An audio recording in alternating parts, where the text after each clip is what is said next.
ప్రజా సమస్యలపైన చర్చించాలి అంటోంది ప్రతిపక్షం. జీఎస్టీ బిల్లు కోసమే ప్రత్యేక సమావేశం అంటోంది ప్రభుత్వం. ఇవాళ ఏపీ అసెంబ్లీలో ఏం జరగబోతోంది? జీఎస్టీ మీద చర్చ జరుగుతుందా, రచ్చ జరుగుతుందా అనేదే ఇప్పుడు హాట్ టాపిక్. అయితే సమస్యలపై చర్చించాలి కానీ అడ్డుకోవడం సరికాదంటోంది ప్రభుత్వం.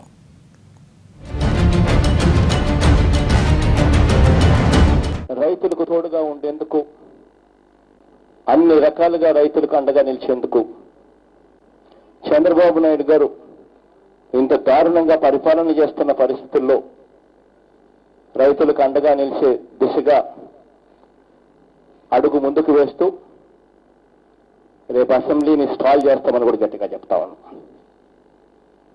5,000 కోట్ల రూపాయల స్థిరీకరణ నిధి కేటాయింపులు చేయాల్సిందే. రైతుల దగ్గర నుంచి గిట్టుబాటు ధర ఇస్తూ కొనుగోలు చేయాల్సిందే. ఈ చంద్రబాబు నాయుడు గారికి అల్టిమేటం ఇస్తా ఉన్నాం. మిర్చి రైతుల దగ్గరికి పోతాడు, నేను అసెంబ్లీని జరగనివ్వనంటాడు.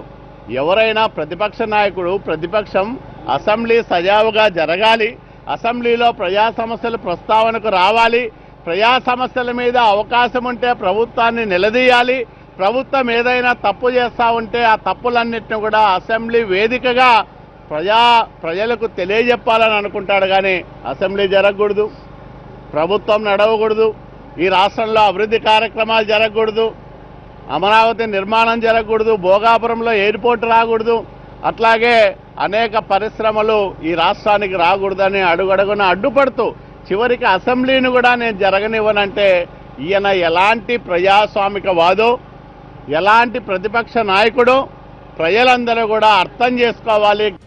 ఈ రెండు కామెంట్స్ తోనే ఇవాళ సభలో ఏం జరగబోతోందనే విషయం అర్థమవుతోంది. అటు ప్రతిపక్షం, ఇటు ప్రభుత్వం రెండూ పట్టుదలతో ఉన్నాయి. ఇవాళ జీఎస్టీ కోసం నిర్వహించబోయే ప్రత్యేక సమావేశంలో ఏం జరుగుతుందో అనే ఉత్కంఠను రేపుతున్నాయి. కేవలం జీఎస్టీ బిల్లు వరకే సమావేశాన్ని పరిమితం చేయాలని ప్రభుత్వం ఆలోచిస్తోంది. అయితే వైసీపీ మాత్రం అందుకు ససేమిరా అంటోంది. జీఎస్టీ బిల్లుకు ఓకే అంటూనే ప్రజా సమస్యలు చర్చించేందుకు వీలుగా సమావేశాలు నిర్వహించాలని డిమాండ్ చేస్తోంది. రైతులను నిండా మోసం చేసిన ప్రభుత్వ విధానాన్ని సమావేశంలో ప్రశ్నిస్తామన్నారు జగన్. మిర్చి, పసుపు పంటలకు గిట్టుబాటు ధర కల్పించడంలో ప్రభుత్వం వైఫల్యాలు, వేసవిలో తాగునీటి ఎద్దడి వంటి ముఖ్యమైన అంశాలపై చర్చ జరగాలని పట్టుపట్టనుంది వైసీపీ.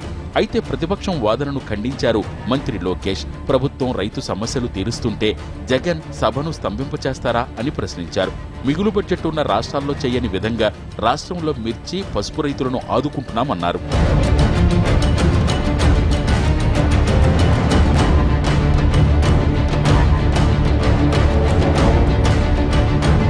ప్రభుత్వం మాత్రం జీఎస్టీ మినహా ఇతర ఏ అంశాల జోలికి వెళ్లకూడదని భావిస్తోంది.